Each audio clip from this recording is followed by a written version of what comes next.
Bismillahirrahmanirrahim. Assalamu alaikum. Welcome to the channel. Today we will discuss a short essay question, which is a university question, of course, regarding fracture nasal bone. So let's see what is being asked.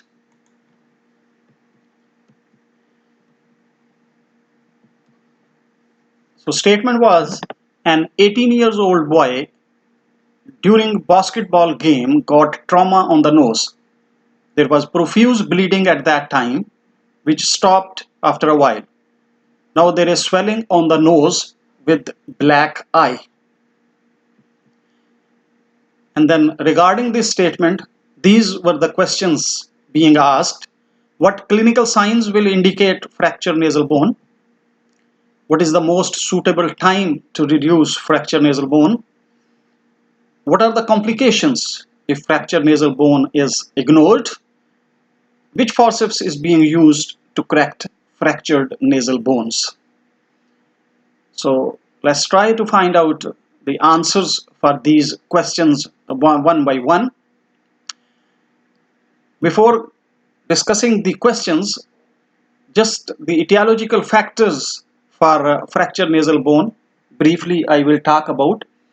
As mentioned in this particular statement also, that here the boy got injury while playing basketball. So contact sports are usually the cause of, and contact sports like basketball, like rugby football, like boxing, then assaults or physical fights or domestic violence, road traffic accidents are also one of the major causes for facial injuries. Then children, while they are learning walking or while they are crawling, they are being hit by the tables on the floor, they fell down, so that's why that's also a etiological factor. Then even adults, they can fall down due to syncope or due to impaired balance.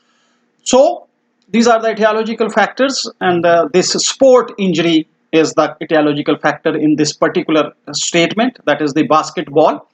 So the first question they have asked us, what clinical signs will indicate fractured nasal bone? And in the statement, there are two signs already there. That one is their swelling over the nose, and then there is black eye. In addition to that, there can be bruising of the skin and subcutaneous tissue. As you can see, a bruise is there in this picture also. And then there are this black eyes, which are also called raccoon eyes. Some people call it as panda eyes. This is basically periorbital ecchymosis. Then tenderness over the fracture site. When we will try to palpate the nasal bridge, there will be tenderness, there will be swelling, and this swelling, if it is too much marked, it can hinder the examination to find out the underlying deformity. Then if, especially with road traffic accidents, or if some sharp instrument has been used during assaults, there can be even lacerations over the nasal skin. And on palpation, if fracture is there, there will be a step deformity, and there will be crepitus also, with mobility of the fractured fragments can be elicited. External deformity may be visible, but as I said, if swelling is too much marked due to edema, underlying deformity may not be visible at the time of presentation. Patient may be having difficulty in breathing due to clotted blood inside the nasal cavity or deviated nasal septum after this trauma, or there can be even a more serious problem, that is what we call as septal hematoma. Then excessive nosebleed may be there, but in the statement, as they just mentioned, that at the time of the injury the patient was having epistaxis, but that epistaxis stopped after a while. Then there can be olfactory disturbances also. So bruising with swelling around the neck, this will be how the patient clinically will be, and this is on the skeleton, that where is the fracture line, and radiologically this will be the finding on X-ray nasal bone in a fracture.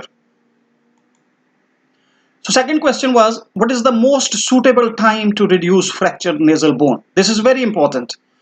to determine the appropriate time for the proper realignment of the nasal bones is very essential, because the development of the fibrous tissue within the fracture line becomes the limiting factor, and this fibrous tissue starts around 10 days to 2 weeks after injury.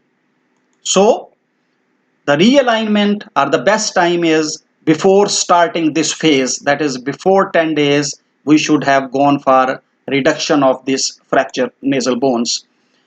Then there is another limitation, and that limitation is that edema or swelling. As in the clinical signs I just mentioned, that sometimes if edema is there, that can obscure to find out the underlying deformity. So this edema may take 2 to 3 days to settle down. So for 2 to 3 days, that is a short time, we can wait for till this edema settles down, so that the nasal bone position or deformity is best appreciated. Treatment before this delay is only possible if the patient has reported to you within 1 to 2 hours after injury, because 3 to 4 hours after injury definitely there is edema. So if patient has reported to you before the appearance of edema, then you can go for immediately. But once edema is there, then let the edema settles down, and then we should wait for, and then ideal time is after 5 to 7 days of the injury. But as I told you, after 2 to 3 weeks it becomes difficult because of the starting of the fibrous tissue in the fracture line. So best time before the appearance of edema, or once the edema has subsided, that is the time after 5 to 7 days. Third question was, what are the complications if fractured nasal bone is ignored? So the complications will be there: early complications, immediate complications, or there may be some late or delayed complications. In immediate complications, septal hematoma should never be missed. In any faciomixillary injuries, always look for septal hematoma inside the nasal cavity, because if this septal hematoma is left untreated, it can be converted into septal abscess, which can lead on to cavernous sinus thrombosis, which is a life-threatening condition. Even if that events don't occur, still it can cause necrosis, septal perforation, saddle nose deformity, and so many other problems later on. Or even fibrosis can occur in this hematoma, and there will be thickening of the nasal septum leading to nasal obstruction. So septal hematoma, then if the patient is presenting with active epistaxis, we have to stop that bleeding. That epistaxis may be just mild ooze, or it may be profuse bleeding from a major vessel.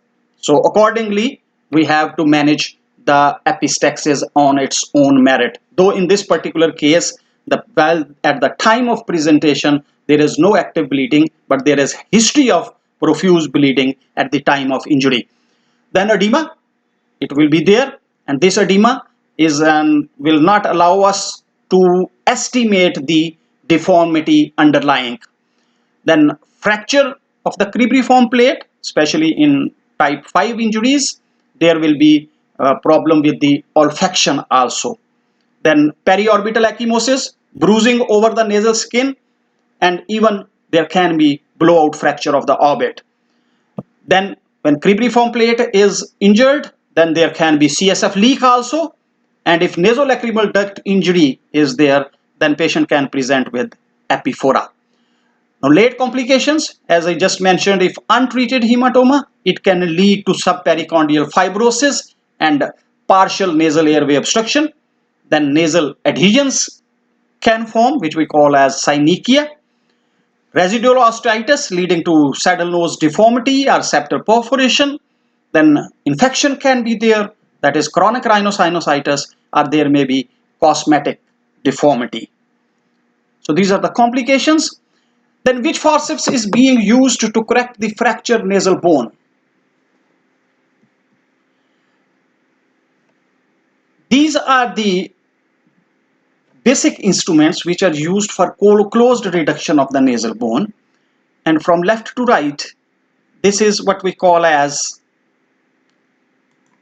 Walsham's forceps, then is Ashe's forceps, this is Boyes' elevator, and this is self-retaining Killian's nasal speculum to open the nasal cavity.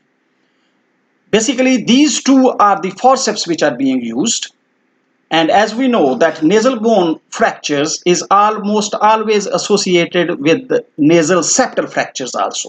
So not only we have to manipulate the nasal bones and realign them, we have to reposition and straighten the nasal septum also. So for that purpose, we use these forceps, that is the Ashe's septal forceps. So as the name is indicated, septal means it is used to manipulate the nasal septum, while the Walsham's forceps which is being used to manipulate the nasal bones. And these are the differentiating features between the two. And in the next slide, I will show you their use. So here you can see on the right side, this is the Walsham's forceps. One prong is there inside the nasal cavity. The other prong, which is having this rubber pad over that, it is outside, and with that we are manipulating the nasal bone. And this rubber pad, its purpose is that we should not injure the nasal skin while we are applying pressure to manipulate the nasal bones. While Ashe's forceps, one prong is in one nasal cavity, the other prong is in other nasal cavity, septum is sandwiched between two prongs, and then we can straighten and elevate the nasal septum by manipulating this Ashe's forceps. So question was, coming back to that, which forceps is being used to correct the fractured nasal bones? The answer is Walsham's forceps. So if he asked you which forceps is being used to elevate or straighten the nasal septum, the answer will be Ashe's forceps. But here he has asked us about the nasal bones manipulation, so that is being done by the Walsham's forceps. So thanks for the watching. If you have any queries, you can ask me in the comment section, and please like and subscribe and share it with your friends. Thank you very much.